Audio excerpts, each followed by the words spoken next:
PSG Fan TV, bonsoir à tous. Un parcours sans faute pour Thomas Tuchel. Peu importe comment les matchs débutent, ça finit toujours par une victoire. Bah écoute, ouais, là, 8e victoire de suite face à Nice cette fois-ci. Je pensais que ça allait être un peu plus compliqué, mais franchement, finir à 3-0 et finir cette semaine, c'est royal, c'est royal. Paris Saint-Germain a fait une bonne entame de saison. Certes, bon, la défaite contre Liverpool entache un petit peu, mais rien de grave parce que n'empêche, on a perdu 3-2, mais ils se sont donnés pour égaliser au moins. Après, il y a une petite faute de Mbappé. Mais concernant l'OGC Nice, parfait. Franchement, rien à dire. Pourquoi, selon toi, le match aurait dû être un peu plus difficile pour le Paris Saint-Germain? Je m'attendais avec les joueurs qu'ils ont et puis avec le coach maintenant. Tu vois, j'ai une petite pointe pour Patrick Vieira, une petite nostalgie. Je veux que ça marche bien pour lui. Et je vois que ça va mal pour. Malheureusement, cette équipe, elle tourne à l'envers. Il n'y a pas réellement d'occasion franche pour cette équipe. Et puis l'attitude de Balotelli. Après, il peut avoir n'importe quel talent, mais son attitude quand Cyprien il s'est fait expulser, ils se sont retrouvés à 10. J'ai dit à mon collègue de côté, tu vas voir, ils vont jouer qu'à 9. Et tu le vois, Balotelli, il marche.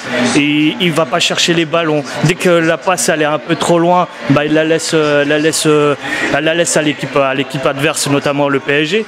Et voilà, ça n'a pas manqué. Ils ont gagné 3-0 et c'est mérité, largement. C'est mérité.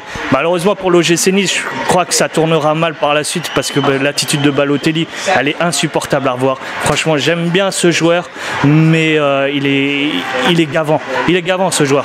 Et il faut vite qu'il parte et qu'il fasse son bout de chemin ailleurs. Mais en tout cas, pour Patrick Vieira, vaut mieux qu'il trouve une autre solution que se fier à Balotelli en tout cas.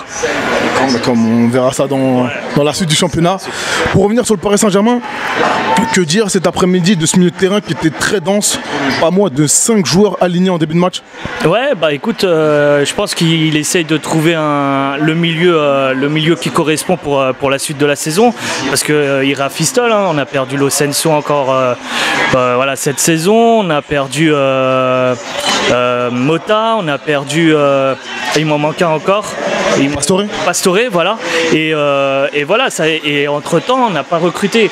Donc, il fait descendre Di Maria, ok, Draxler de temps en temps, mais c'est du rafistolement tout ça.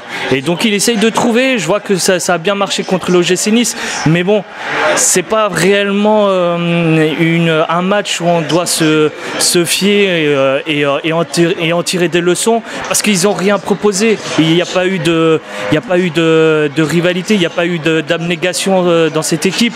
Et donc, c'est plus nous qui avons gâché des occasions, notamment Mbappé des fois où il aurait pu donner plus vite sa balle ou appuyer son ballon. Mais en tout cas, c'est plus nous qui avons gâché que eux, ils nous ont posé des problèmes. Donc on ne va pas réellement en tirer de leçons de ce match, mais pour l'instant, ça a l'air de bien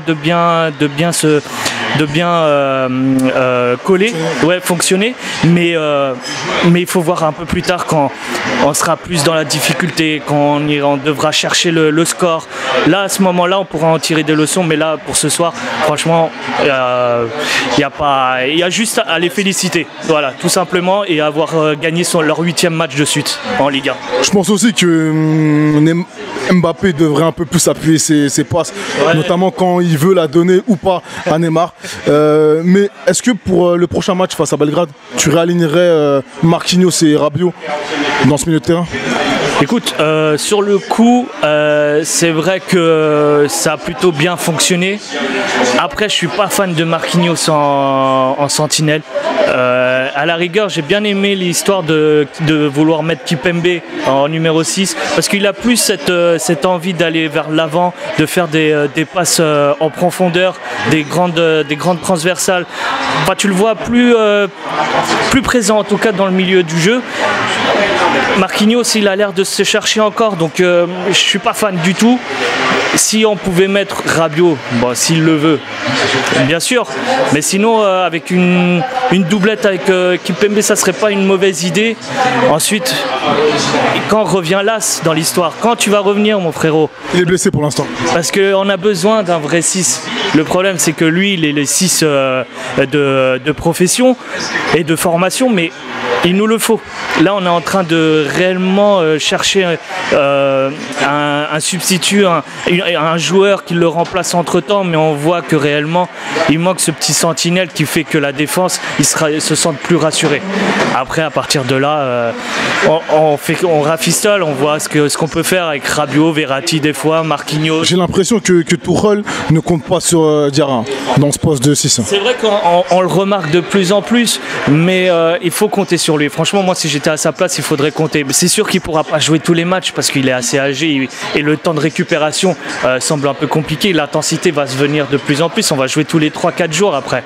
Donc ça va être compliqué. Mais on a besoin de tout le monde. Et là, on en a vraiment, vraiment besoin. C'est mon joueur, donc il faut le venir, il faut le ramener, il faut le faire jouer. D'accord, en espérant qu'il se remette assez vite de sa blessure et qu'il nous revienne vite. C'est clair. Merci à toi. Je te remercie et puis à Belgrade, mercredi.